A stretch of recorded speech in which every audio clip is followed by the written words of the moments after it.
Okay. I'm Maria Wagner. I'm the managing director and one of the co-founders of the Sustainable Games Alliance, who is the host of this meetup.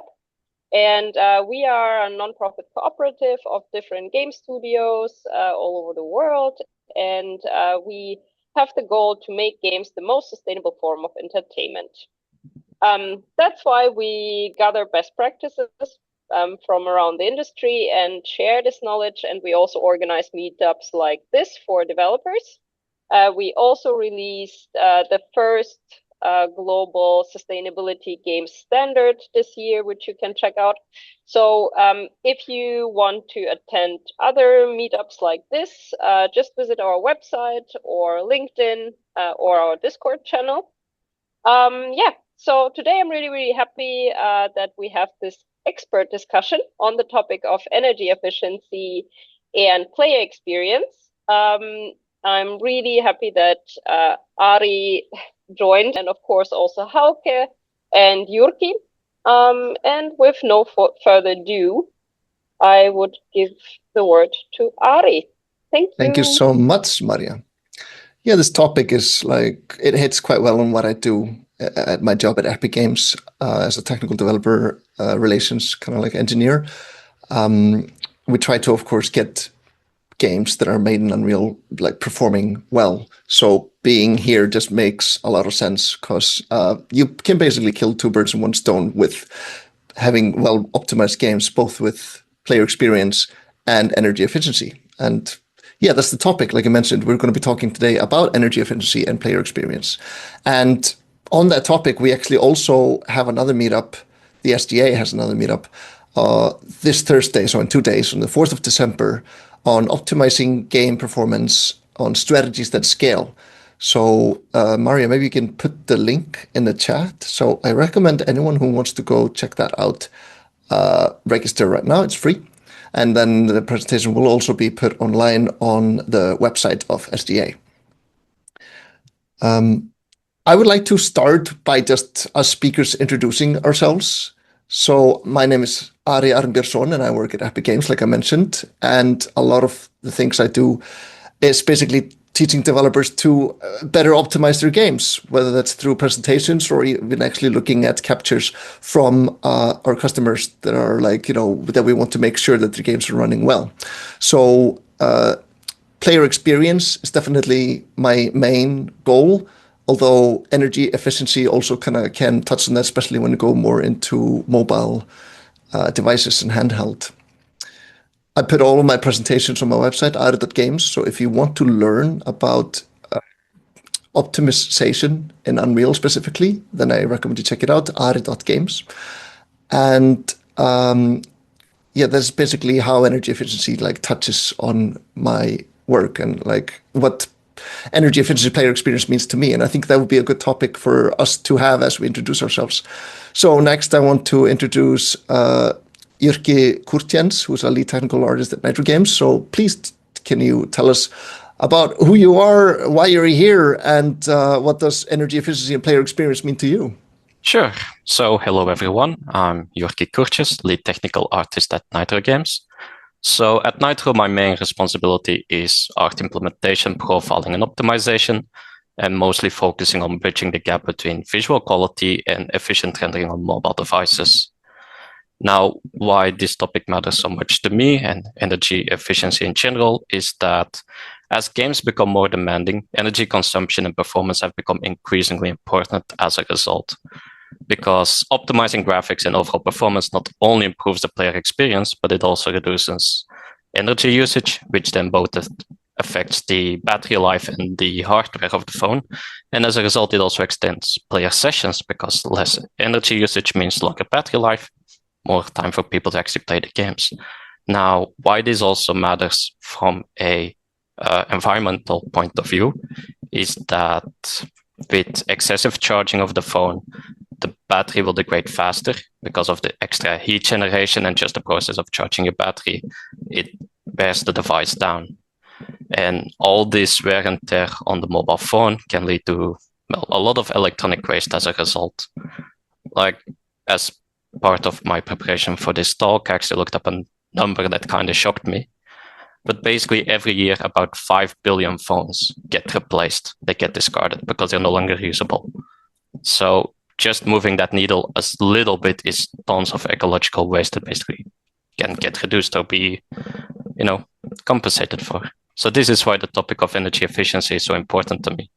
Because, whether your motivation is environmental, recreational, or monetary, we all gain the benefit from it. That's awesome. Thank you. And then our last speaker is Hauke Thießen, who is a technical artist at Deck 13. Hauke, can you please, introduce yourself, what you do, what you've been doing, and how energy efficiency and player experience touches on? So I'm a tech artist now for a few years, currently at Deck 13, from Limbic Entertainment, mostly working with Unreal so far. So my job is to optimize games, which 90% of the cases means just improving the frame rate. But it's also other topics like removing loading hitches, keeping the file sizes small so that the download doesn't take too long, reducing loading times, whatever. And I also sometimes I write and blog about these topics on my blog. And I think 2 years ago, I actually got into the topic of energy savings because I got a Steam Deck, as so many other people, and I noticed on train rides without power sockets nearby that actually sometimes it can get really difficult to fill a whole train ride with one battery charge with the Steam Deck, especially with demanding games. And then I looked into the topic more and started to ask myself, okay, what are actually the options to improve battery life? And that also got me into all the other aspects, the environmental aspect of the other advantages it has to just use less power. Thank you. It's actually a really good topic that you both touched upon, and that's why should we care about energy efficiency and player experience? Because it hasn't really been a big topic that game studios and even resources that they have are touching on. And Jyrki, I think you made a really good point where it's the lifetime of the devices. Definitely when it comes to, for example, the battery, having devices constantly draining the battery super fast with games and applications that they're using, it wears and tears the battery. And then sometimes people might just upgrade their phone, take the chance, oh, my battery sucks now. Instead of replacing the battery, I might just replace the whole phone. Or Hauke, like you said, being on a train or something with a device and being able to basically have the device last for the trip. I just recently flew between Finland and Iceland, which is a 3.5 hour trip. And I have a kind of a new laptop that is very light, so it's not very powerful, but the battery life is amazing. So I was playing, a game that I knew was very simple, like Vampire Survivors, and I could play it on the entire trip, and I still had a third left of the battery, which was an amazing experience. Do you guys have any other examples of what, why should we care about energy efficiency? Any more examples than those two? I can jump on this topic of mobile devices because I think this is way more important than it was a few years ago. Like you mentioned, the Steam Deck, we have the Nintendo Switch, opposed to the Nintendo Wii. So Nintendo console is a handheld nowadays. There are rumors about the PS5 handheld. Xbox, Microsoft now has the Xbox ROG LIX. I'm not sure how it's called exactly. But yeah, every major hardware and console distributor, they all offer handheld options nowadays or are developing handheld options. So it's safe to say that regardless of what console you're developing for, at some point there's going to be a handheld version, and then you need a game that can run on the handheld version as well. Phones are also becoming more and more powerful these days, and gaming is moving. Gaming has already been huge on mobile, but we're seeing kind of this mid-tier games getting more and more popular on mobile. For example, Epic Games' own game, Fortnite, it runs on like most things. Yeah, you can play it on console and PC, but then it is also available on mobile phones and all these handheld devices because they are now powerful enough to be able to run games like that. So studios, I think, are more and more getting into the fact, getting into basically making sure their game runs on everything. So another reason for why you should be conscious of energy efficiency. Yes, and I would like to jump onto that topic as well. Like, there's a shift basically happening with like gaming where it used to be it's like, oh, it's the young guy on console or PC, that's your main demographic, and then it actually moved over to women in their late 40s or 50s because Facebook became a gaming platform, and then phones became a gaming platform. And what's happening is that the main platform are becoming mobile devices because everyone has a phone. Not everyone necessarily buys a PC and a console. And as that demographic starts shifting, obviously focusing on their experience is quite important because phones are very powerful for games, but we don't use it just for games. And you never want to put the consumer in a position where they have to choose between, do I use my game for recreation or do I use it to log into my bank details, for example? So we use phones for everything. They're extremely powerful. They're extremely versatile and flexible. So yeah, worrying about energy usage, it's not just about the games at this point. It's just a big part of your life, that device, and gaming is just one part of it. And you never want to put people in a position where they have to choose. So it's a really good point. Everyone has a phone. And because of that, I think that's one of the main reasons why mobile gaming is now the biggest moneymaker in entertainment. Of course, gaming as a whole is really big, but of that, mobile gaming takes by far the biggest slice of revenue because like everyone has a phone. And we are seeing more and more now that we don't separate necessarily mobile phones and other games. We're seeing more and more multi-platform. And there are also other regions where like the consoles aren't as popular. There are some regions in Asia where mobile phone is just completely taking off and console sales are like not. They're stagnant or only rising a little bit. But mobile phone is just like a huge market. So taking mobile platforms into account, if you don't, you're missing a huge market. Like you're leaving a lot on the table. And then also I want to mention that why we should take energy efficiency into account is everything we already mentioned, but then there's also heat. People have PCs, consoles, they're maybe already in hot countries, and those devices are basically small ovens, and they're just heating up the entire apartment. And also having hardware that heats up a lot can damage the hardware. And then lastly, which is also maybe very important, is the power bill. Sure, you might not think of a lot of money being saved when you're reducing the energy needs of your game on certain platforms. But once you scale it up and once you think, well, maybe not for this one user, but what if we take every single user in a small town, every single user in a city, or every single user worldwide? These savings really start adding then, and you're actually making measurable difference on just energy infrastructure in the world. Because these users are going to be playing games no matter what, and they're going to be spending the electricity, but you can reduce that. About the heat consumption or the heat production, that's a topic that I think most developers don't have on their radar, because when you're working on a game, you're sitting in an office, you have your PC somewhere below the desk, and everything has air conditioning and everything is fine. And then people have their old laptops that they never clean, and they put it on their bed or somewhere where the heat can't escape, and suddenly the GPU basically boils and has to throttle down, and suddenly you have 10 FPS, not because the game is that demanding, and it ran fine in all your benchmarks, but on that laptop where the air vents are completely shut with dust, suddenly the game can't run anymore. So avoiding the heat building up in the game can actually also improve performance. I actually had a friend of mine as a programmer at a game studio, and he recently had that issue, and he was actually creating Jira tickets because he was like, oh, the performance is like really bad. We have to fix that. And everyone else was like, it's fine for me. Turned out he never cleaned his laptop, and like the dust just built up, and suddenly the heat was too much.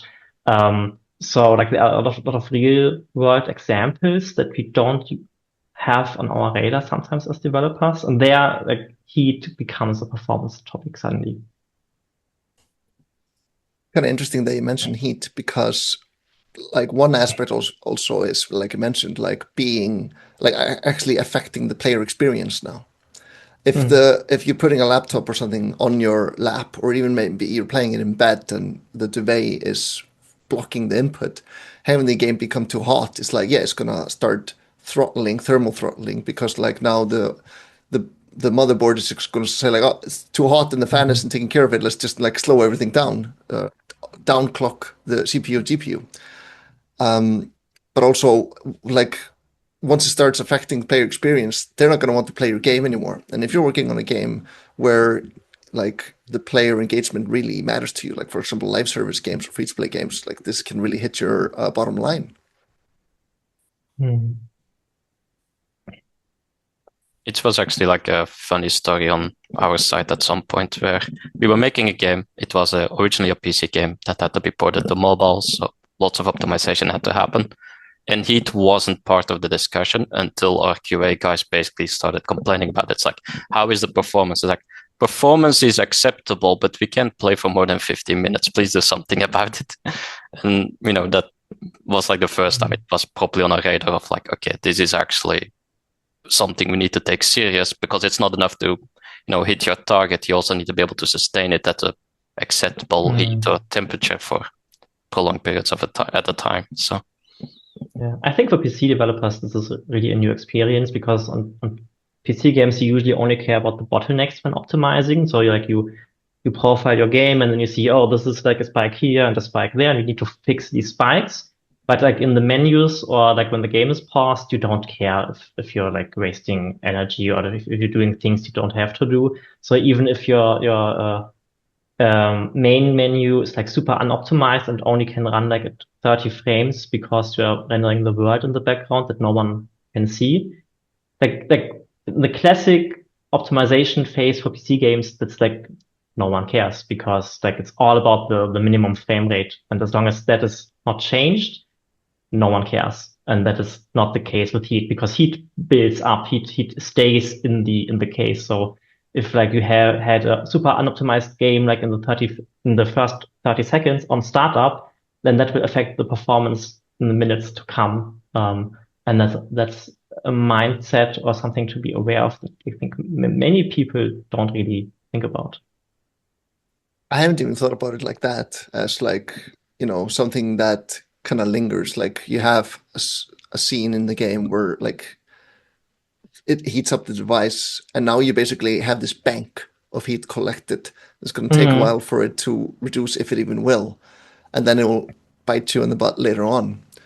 My first experience with thermal throttling was when I started making mobile games. So I came from making Flash games on PC, and there we didn't really have to think about it. And then about 14, 15 years ago, like all these phones started coming out that were able to play games natively.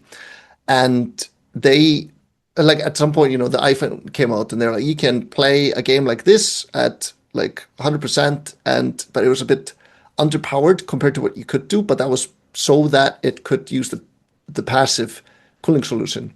So I never had issues there, but then Android came along and now everyone could make a phone.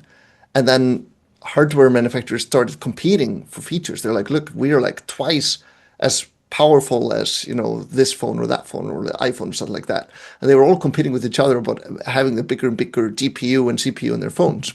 So on paper, it would look like this runs games twice as fast as, for example, the iPhone. And the thing is, as soon as you start playing it and you get that 100% utilization, which is like the game looks amazing, you were only able to sustain that for like very short time, like minutes before the thermal throttling kicked in. And then it became slower than the hardware they were trying to say they were better than. Like, for example, I think it was like one of the first iPhones, iPhone 1 or 2 or 3, where, yeah, it was fast, but not as fast as the competition, but it could sustain it. And then all the Android phones came out and they're like, we're 3 times as fast, but only for 3 minutes. And then we're actually slower than what we're trying to beat. So you do kind of like need to take thermal throttling into account. And also it's easy to miss. You test something out on the phone and you're like, it runs well.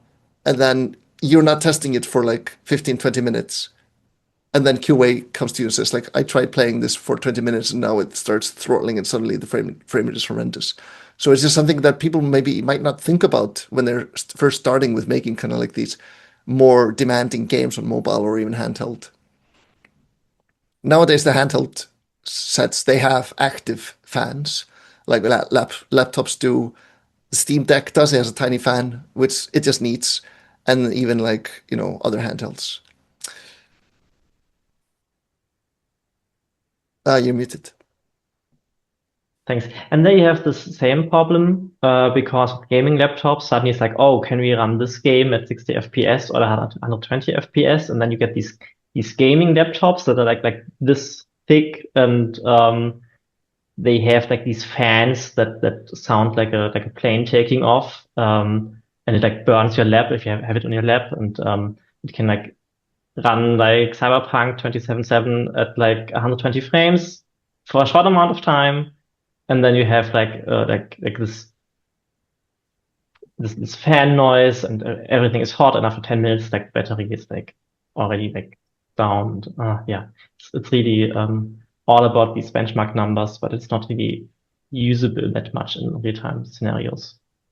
Yeah, I think we've established that there's definitely a real need for like conscious thinking about energy efficiency, and that this is like a problem that needs to be solved. So I like to move on to kind of like a new section of this talk, which would be like, what can games do? What can developers do? Like, it sounds kind of crappy if we would just say like, just make your graphics worse. So yeah, I'd love to hear any suggestions.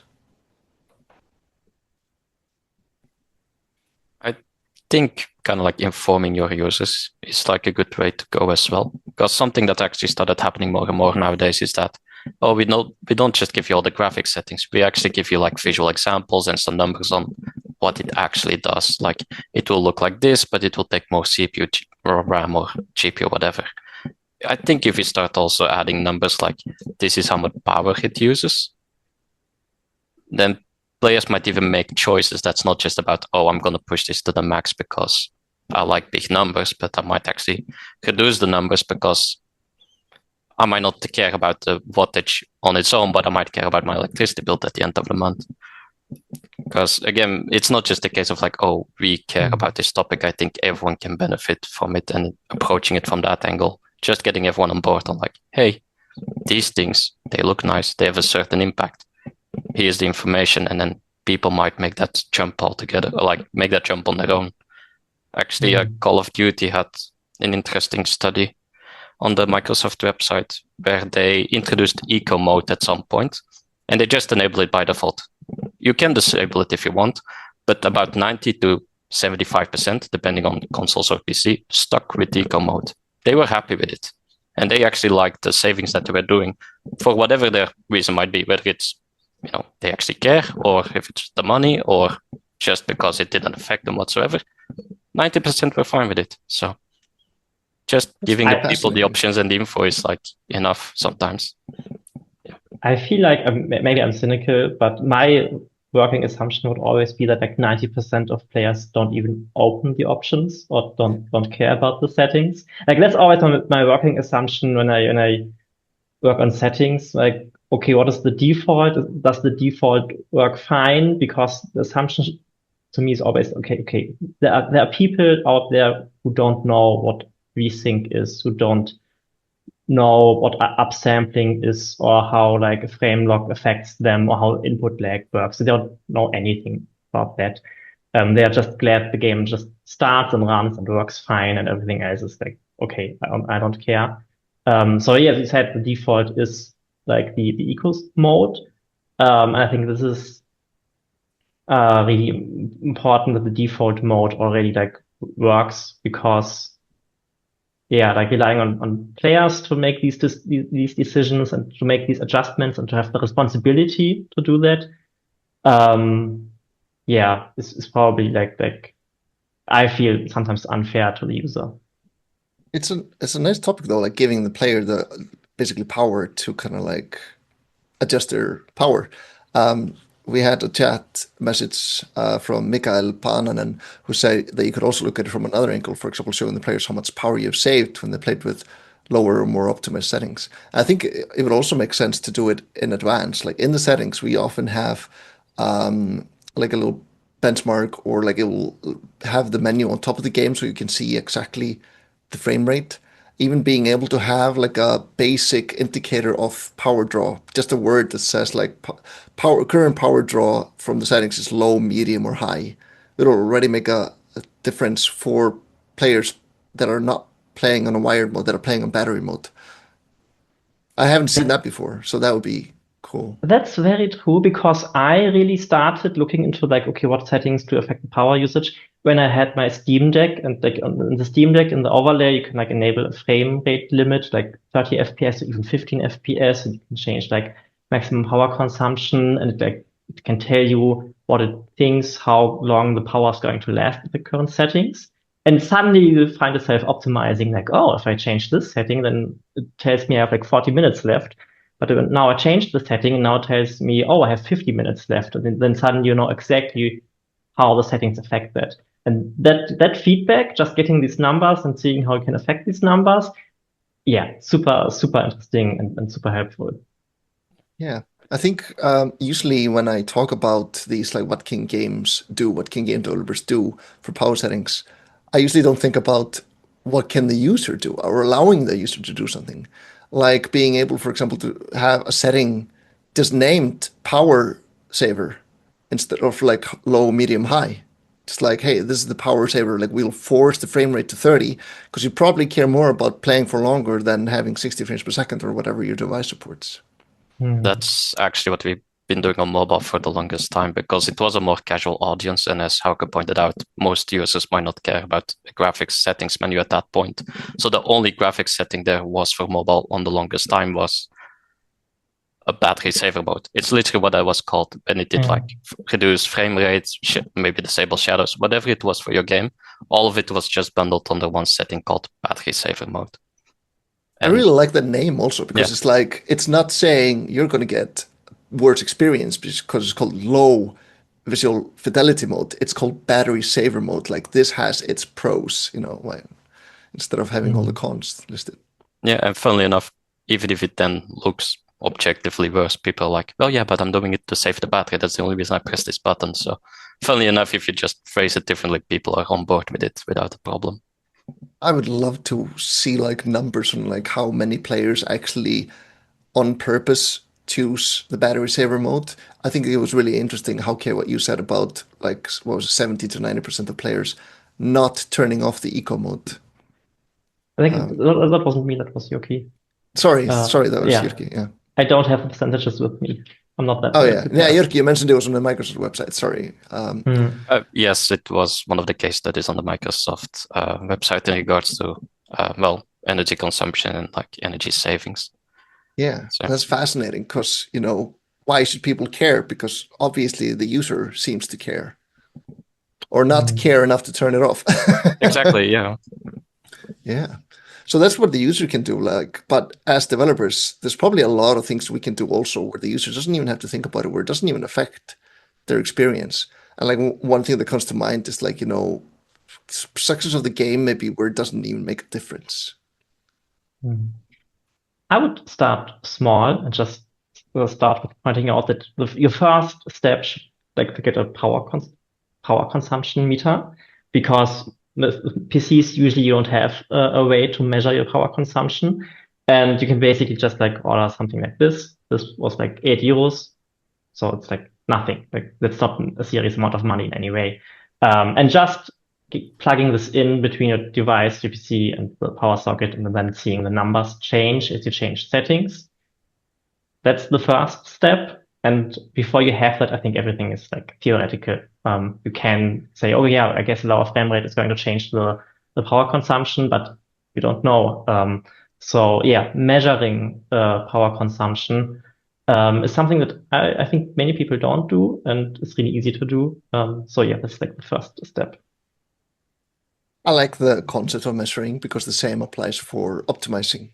People will start optimizing blindly, and they don't really know how much kind of difference it's making because they're not measuring. They just heard, oh, developers say that you should always do this and this and this, simplify this, do that, and Yeah, just blindly always optimize reduce it. draw calls, but who knows Yeah. if that's an issue right now? Yeah. So once you get a bit more experience, then of course, like the common saying is like you should always measure before, measure after. And also if you measure before, you can basically see already how much you're going to save by reducing it. Like if you're really taking conscious decisions when you're optimizing, if you already know like, oh, this thing is taking 5 milliseconds, we can probably reduce it down to 2. So you already are going with it in mind that you're going to cut off 3 milliseconds of something. So taking it to even the electricity, like the power usage, is really cool. I haven't even like connected it, but yeah, of course, just plugging it in, toggling the settings, doing this optimization, seeing exactly the effect it has is kind of cool. Hauke, the last time we talked, I mentioned that because you're using a power measurement device with a screen, that there's probably something that you can automate, like getting the numbers electronically so you can kind of collect them more methodically. Did you look into that at all? I didn't at the time so far. I'm really like I still have that on my to-do list to like figure out a way to get this like to get the stats somewhere on a server like a log, and then it can tell you about like certain amount of time. Okay, these 30 minutes, the average power consumption was this or was that. There are devices out there, all these smart home devices where you can do all sorts of things, and they have all kind of APIs to like use Python to automate stuff. Still something to look into. Yeah, I did a little bit of looking around the web, and I noticed that there are some of these. They usually have, like you mentioned, some smart functionality built in. Like you can turn on and off the electricity on the socket, but also, and more importantly in this case, is that it allows you to measure the electricity via this technology that's called the Zigbee with a Z, Zigbee, Zigbee. And you can buy an adapter that is like a USB, it's like this big and it's not that expensive, like $20 or something. And you can plug it into any computer, and then you can talk to all your Zigbee devices, which are usually like smart bulbs and stuff like that, but also this plug. And then if you have, like, there are open source solutions, for example, like Home Assistant, that allows you to record numbers from your devices and like basically put them into like a log, a graph. So I think if developers really wanted to test this out, with more like, grabbing all the numbers and actually having them in a graph instead of having to like rely on eyeing it on the device, that could work really well. On mobile, there's actually profiling tools already provided by iOS and Android to actually profile your energy consumption based either by the processors, but also the hardware components themselves. So you can combine those with the existing profiling tools to get a very nice picture of which part of my game is actually causing the most energy consumption at the moment. It's just really interesting to me to see how the mobile industry is just like years ahead of the PC and console space in that regard. Like you already measure that stuff, you already optimize that stuff, you are already aware of that stuff. The hardware is way more optimized than classic PC or console architectures. It's really like looking into the future. I've noticed though that even the Xbox, like PIX, it has power level measurement, but it is mostly estimating based on how much you're using, the CPU and GPU. And if you really wanted the most accurate timings, you would still need to use, a socket measurement device. But there's similar things for some of the consoles. I know at least the one for Xbox. I haven't looked into it more for like Nintendo or PlayStation. One thing that I want to get a little bit more into is about more practical things that developers can do that might not even be visible to the user without affecting user experience, but still might have drastic savings. For example, one thing that is kind of like a low-hanging fruit are menu screens and pause screens. very easy thing to do would be to, for example, reduce the frame rate, because like it's mostly a static screen. You could get away with probably reducing frame rate at least by half if you're running a 60 frames per second game, and then the user goes into the menu. You can like reduce it down to 30 frames per second, or even probably 15.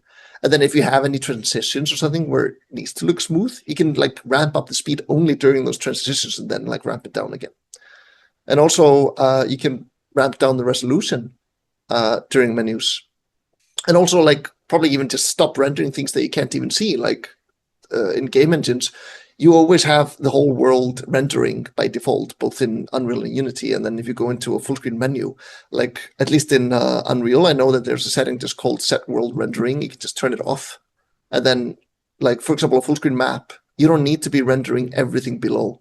And then if you do that, if you stop rendering the world and you have the frame rate and you have the resolution, suddenly like you're using a tiny fraction of power of what you used to be using. And the users probably don't even notice.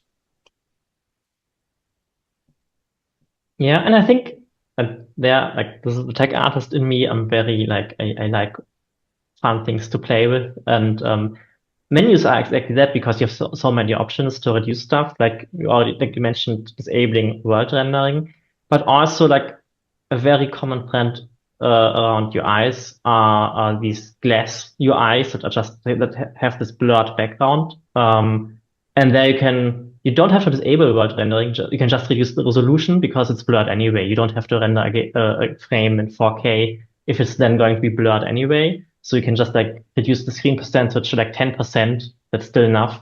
No one will notice.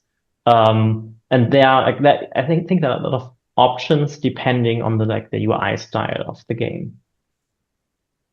True. I think one of the cheapest method for blurring images is by just downscaling them and then upscaling them up again.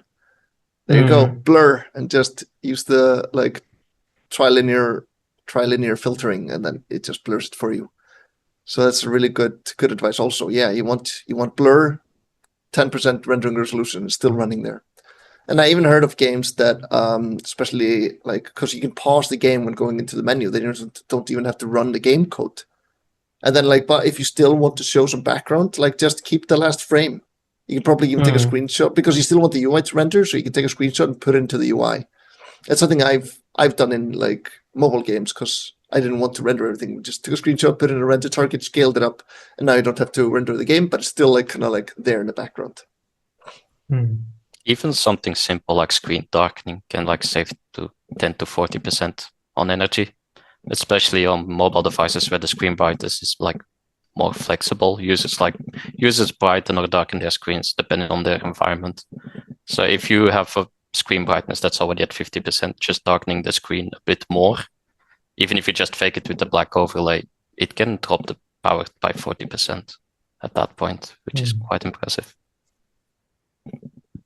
That's really cool, because like nowadays we have, not just for phones, but every device. If you have a type of screen where the backlight will automatically adjust depending on how bright the screen is, like we have like these, like LCD screens now are getting really fancy. They can like do local dimming on areas that you don't need the backlight, or even they just dim the backlight itself.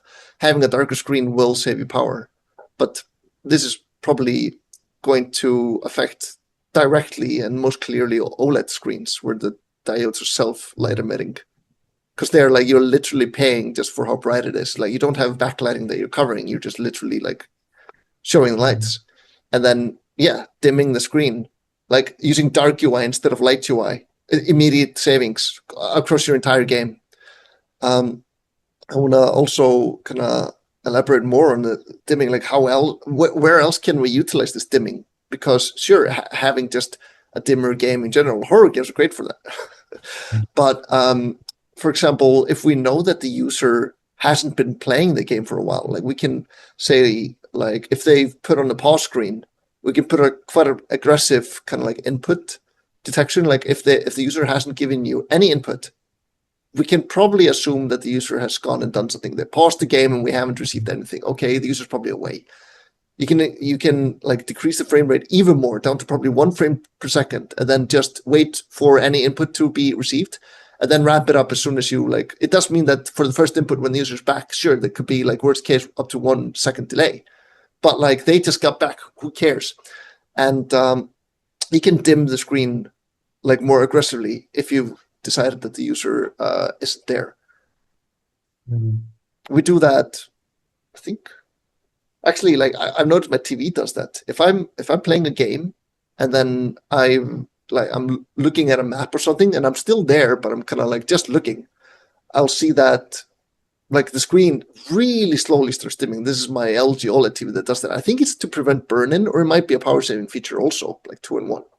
But as soon as I turn off the map and it registers the change in pixels, the screen immediately brightens up again, which I think is a really cool and neat, easy solution.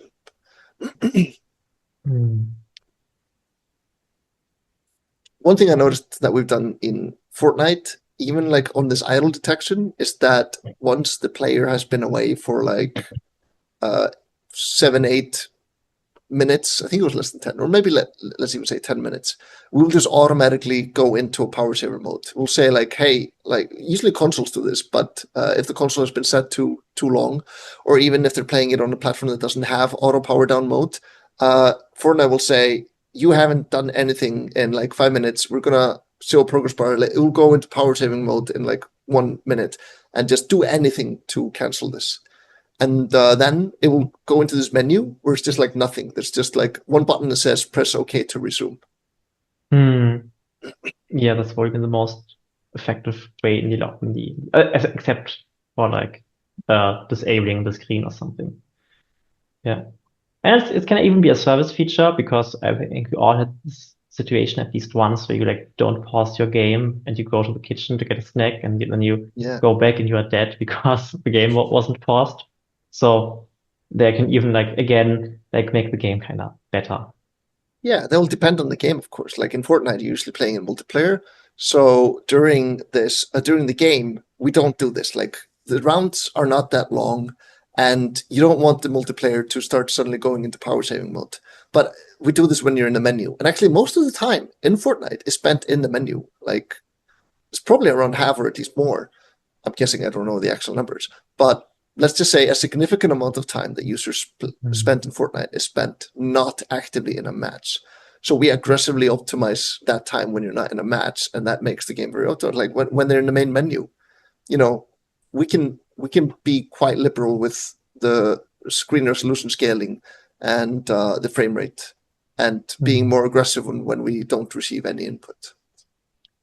Actually, on that topic, you mentioned that you are avoiding like doing anything while the game's running, while the actual gameplay is happening. Were there ever like negative reactions? Because we all know that there are gamers who can be very vocal about like their experience or perceived quality of games, like, and people can like get really invested in their like 120 FPS games, and everything that is lower than that is like some personal attack. Well, at least, like I mentioned, like in match, we don't touch it. We don't, like if you're idle during a match, you're just idle during a match and it's still running full speed, because we don't want to, because usually during a match, at least in Fortnite, because it's a multiplayer game, you usually don't leave the controller and do something like that. So we don't wait until a certain time to like suddenly start degrading your experience. It's only in the menu when we start aggressively doing that. But I could see it more in like in single player games where you can't just leave the character standing still and then just go and grab a snack or something. Because I saw that with Call of Duty when they introduced this eco mode. There were like tutorials on YouTube how to disable eco mode, because the eco mode is taking something from you, and like people had this feeling that this was like basically theft, that they were like betrayed, but they paid for the game, and about like 100% of the game, and the eco mode is like this restriction, like something taken away from them, and I think this is something. I mean, I know that it's like not like it's a minority of people, but still it's something to be careful with. You can't have the perception that your eco mode is like damaging the game. Yeah.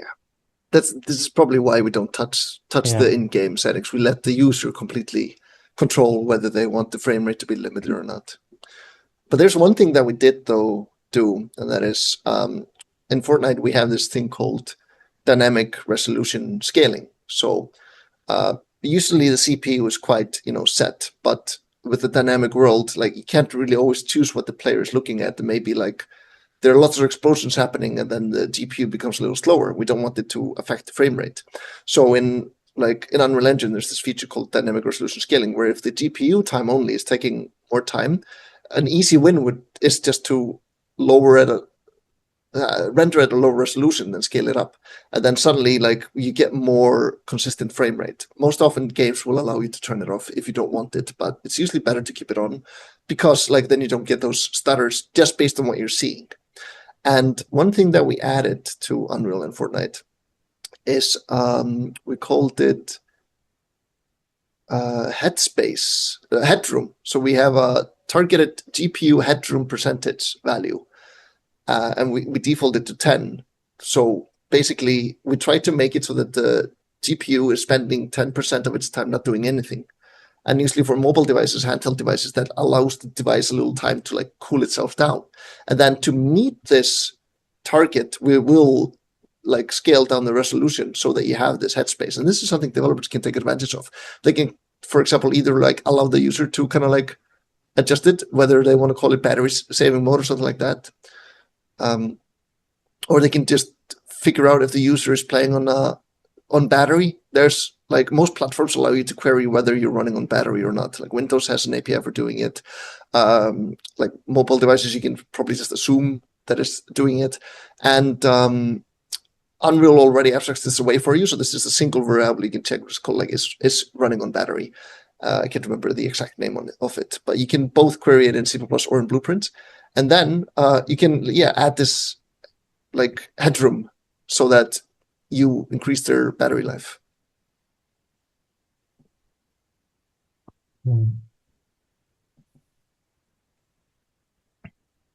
One thing also that's worth talking about is, for example, just limiting what's the maximum power draw. Because games, like the users can just turn off VSync, and the games will run at 500 frames per second during the menu screen because there's nothing else. And then you have this very simple, like almost empty screen, and it's still making the computer scream because like there's no frame limit.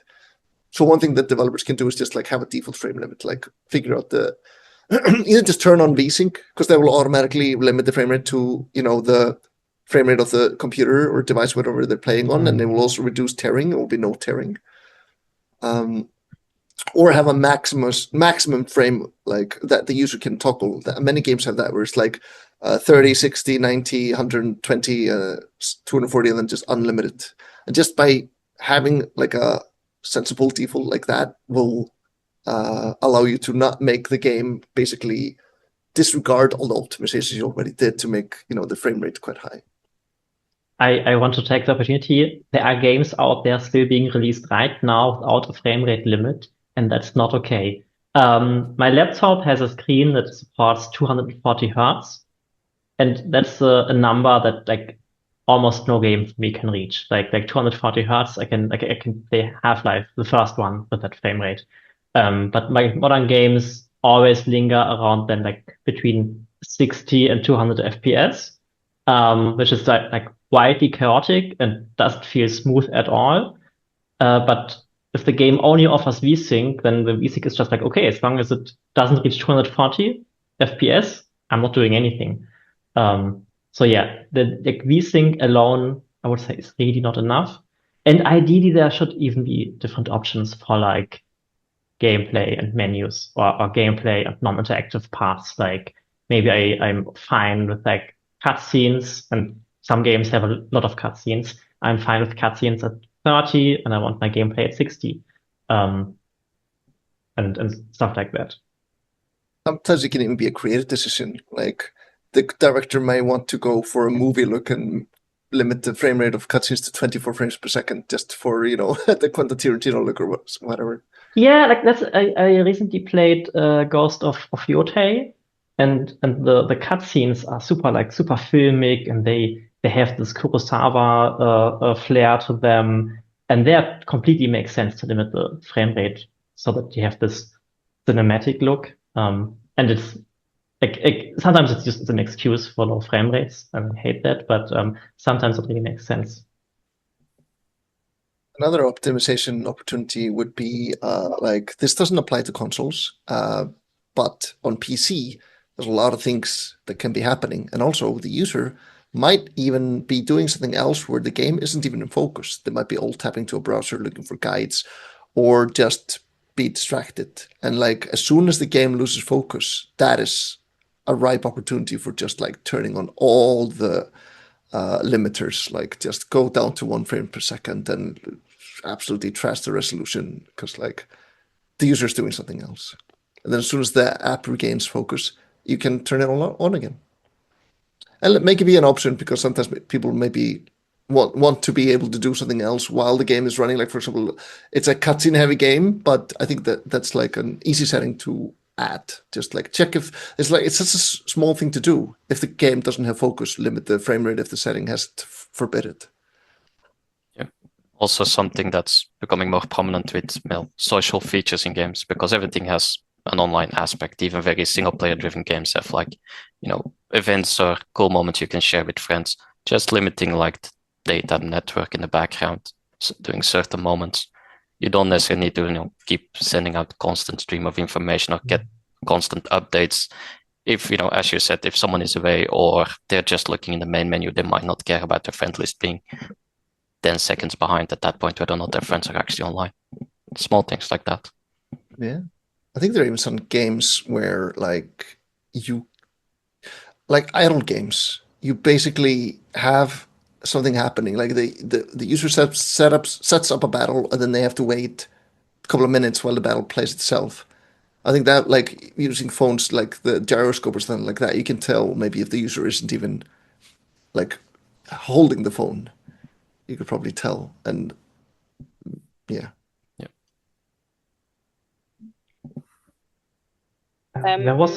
There is a question, yeah. Yeah. About what are the main trade-offs that users are going to take in order to play the game with better frame rate or extended gameplay time? Is it graphic, resolution, quality of textures, models? Any thoughts on that? Play the game with better frame rate or extended play time, gameplay time. Like how I would kind of balance those two is not the models. That's a hard thing to like just change. And I also don't think it affects it that much. Quality of textures also, like that's mostly memory. It's not going to affect like the GPU and CPU that much. I think resolution is going to be one of the biggest things they can do. And the frame rate, because you're literally just like if you cut the frame rate in half, you're literally cutting the work you need to do in half. So those are going to be by far the biggest contributors to like, that scale, the resolution and frame rate. The easiest ones to tweak also because it's like a single number that you can just adjust. Models, you could force the engine to just like have an LOD bias so that you have fewer vertices on screen. You would have to measure it if that's like noticeable. I think compared to the other two, probably not much, but I'm willing to be proven wrong. One thing I would like to add to that list, I think lighting and shadows is a big one. I think that's a big deciding factor for a lot of players on whether or not they want to disable or enable it. I think there's a lot of players that are willing to sacrifice frame rate if they actually have proper shadows, because without it, the world looks a whole lot more flat as a result, which ruins the immersion at that point. It's also very genre dependent or game, like it's different for every game. Like a racing game, for example, you usually need 60 FPS if it's a very fast, but you don't care about the resolution because as long as you can see your car and where you are driving, low resolution is fine. And then you have something like a simulation, like a building game where you have like big cities and like each building is just a few pixels. And then every pixel counts. Otherwise, you can't see all the details anymore. So yeah, like different genres work differently. An RPG needs a lower frame rate than an action game. Stuff like that. So definitely. We're getting some really cool features nowadays, also with like selectively rendering things in high resolution or not in the same frame, like with variable rate shading. So there's a few examples of that, like 3 I can think of. One of them is like in PlayStation VR, and I think the next Steam frame is going to have it, is the eye tracking. So you can tell where the user is looking, and you can render like the center of what you're looking at in high resolution, and then everything else around gets like quarter resolution or even like less the further away. So you're literally rendering fewer pixels where the user won't even notice it because it's in the peripheral area of like where they're looking. The second way to use this would be in shadows. I've seen some examples, tech examples, where variable rate shading, they reduce the shading for dimly lit areas because again, you can't really see what's happening there. So it just rendered at low resolution while keeping everything that is in light in high resolution. And then lastly, which is pertaining to the racing games, it's like, you want to look at the road ahead in the car. But oftentimes when things are moving really fast past you, they get blurred because they're moving so fast. That is a perfect example of where variable rate shading would be good because you can literally just lower the resolution. It's blurred, doesn't really matter.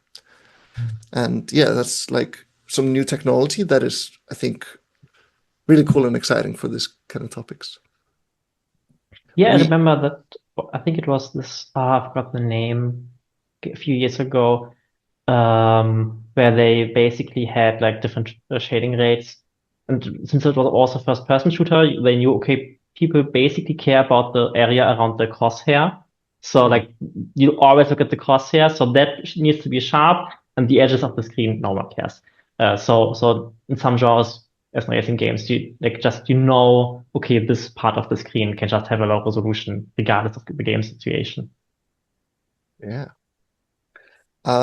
We are running out of time. There's one thing that I want to mention because I thought it was so cool. There's this white paper on getting Fortnite basically running well with power consumption. So it's called Reducing Fortnite's Power Consumption. Like all the audience, you can Google it. But one thing that we didn't really touch on much there, but something I found out afterwards is that with the dynamic resolution scaling, and specifically the max scale we can have. So we reduced the dynamic resolution scaling of Fortnite first down to 75, and then I think we put it down even to 60, and or 60 or 65? 65, sorry. We went from 75 to 65, and people didn't even, sorry, my thumbs up. People didn't notice the difference between 75 and 65. So one thing that we could do was that we tried setting the max resolution percentage, and we set it to something like so we tried setting the max resolution scale to 65%, and what it did was that it actually improved the average resolution players had by reducing it, because what it did was that it lowered, like once we know that the resolution is never going to go higher than 65%, we can just make sure all the buffers are that size and just fix them at that. And then now everything, like when it comes to full screen draw effects and clearing the buffers and stuff like that, that took less time, meaning that the player saw on average increased dynamic resolution by lowering the max resolution. So that was really cool. We are running out of time. Oh, sorry. So here's I'll send it to the chat, but if you want to Google it for the recording, it's just called Reducing Fortnite's Power Consumption. If you just Google like Fortnite and power battery, something like that, you'll probably find it. We have both a PDF and then an article that basically references the PDF. There's one question. I wanted to hear your opinion about experience from user perspective. If you were a player, what a thing that is not so important for gameplay, so me as a developer can cut it or optimize it. I think yeah, we covered it quite well. It's basically like the menus, the dark areas, and all of that things. Maria, what do you think? Should we take one more question, or should we just? Yeah, go for one more question, and then we wrap it up. Cool. Yeah. So if anyone has one more question, then please paste it in the chat. We'll take the first one. And if we don't get any questions in the next 20 seconds-ish, then I guess we can just call it a meeting. Definitely check out that for the presentation. It had some really cool stats. For example, that with all the changes that we did in Fortnite, like we took, we did the scaling down the resolution. We took down the frame rate in the menu and stuff like that. By doing that, we estimate around 200 megawatt hours per day of savings across our total user base, which is about 73 gigawatt hours per year. And that is about 14 wind turbines running for an entire year. That is how much power globally we saved just by tweaking a little bit in Fortnite. Okay, we got one question from Mikael Pananen. What about the future and interesting ideas that you might have that is not possible right now for optimization or could be in the future? What do you guys think?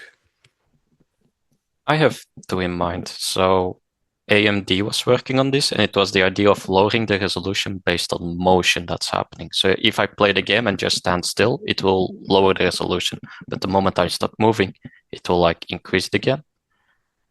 Oh, I'm sorry. I mean the frame rate. So it reduces the frame rate if I'm standing still, but the moment I start walking, it increases it again. Because if I'm standing still myself, I don't need, as frequent updates. As Hauke pointed out with the, if you're a racing game, you need high frame rate, but if it's a slower paced game, you don't need the frame rate. So I think more things like that could be cool, but it's just based on input as you're playing the game, and we just scale it up and down as we need it. There's also technologies like Raven and many variants of that, which is the idea of you compare the current frame that's being rendered to the previous one. And if there's not much difference in the data or what's visually on the screen, you just skip parts of rendering that new frame. So you basically render less frames, but your frame rate still stays consistent because the data or the visual difference is pretty much non-existent. So you can just reuse the previous data that way. Really cool. I'll add to that, like with slow-moving games. For example, if you have a game where like the camera moves really slowly or you have a fixed camera, if the content on screen isn't changing much, this is something that temporal super resolution is really, really good at filling in. So you can get away with lower screen resolutions that are then upscaled, because the upscaling, like when something is moving, like it can upscale it up, like because it has so many frames to sample from it, like the user won't be able to tell the difference. And you're basically like getting, like you're only doing quarter of the work. So that's awesome. Something that I'm not an expert on by any means, but I think it's really interesting is the hardware side of things. So right now we are experiencing this shift from the x86 architecture to ARM architecture. So like basically like what used to be mobile hardware used in laptops and even like big PCs and consoles. Steam or Valve has done important work there because the what is their VR solution called? Frame, the new one. Was it Frame? You mean the Steam Frame? Yeah, yes, yeah. They have this emulation where they can run x86 applications on an ARM processor or ARM CPU.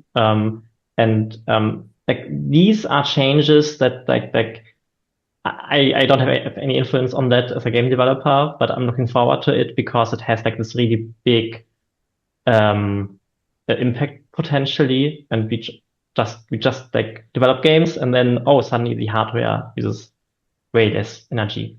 That's just nice. That's a really good point. Yeah, like I didn't even think about the hardware like that, but we are seeing, like Torbjörn mentioned in the chat, like Windows ARM 64 happening on Windows 11. So like we're seeing now this is happening. We have laptops coming out with like from Qualcomm with ARM chips on them, which run Windows and have a compatibility layer for Windows games. And developers can even export the games to run natively on ARM. So it's a really exciting development because ARM chips are usually made for mobile, so they're super energy efficient. So this is a really exciting time. We are out of time now. So thank you, Jyrki and Hauke, so much. Thank you. Thank you very much, everyone. Thank you. Thanks. Thank you, guys.